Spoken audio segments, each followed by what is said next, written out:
Hello everyone, welcome back to another video in Get Smart in Art. So as you probably remember, I started this Fringilla Bird drawing last week. Today I'm at the point where I'm now adding the finishing touches to my drawing.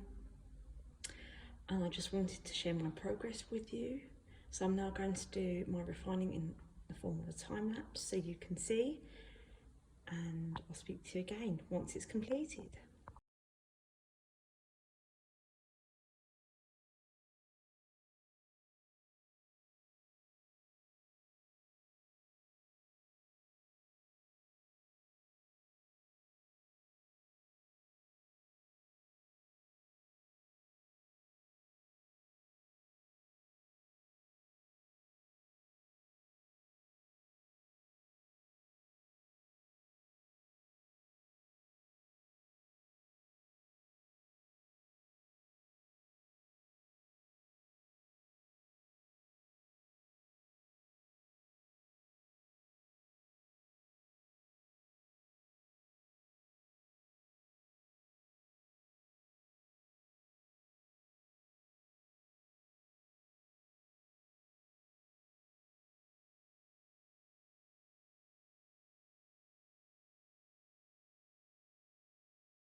Hi everyone, welcome back to Get Smart in Art. So this is my completed study of the Fringilla Bird.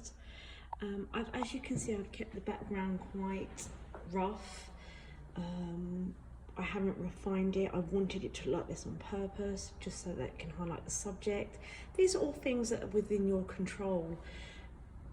I choose to, sometimes I don't add backgrounds in my drawings, as you have probably seen. Sometimes I choose to, in this case I did, just because I wanted the colours within the birds to stand up more, so I wanted to create more contrast.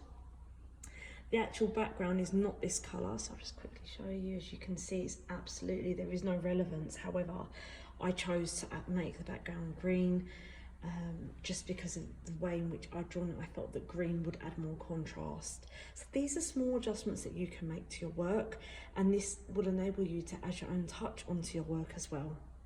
See you soon in another video.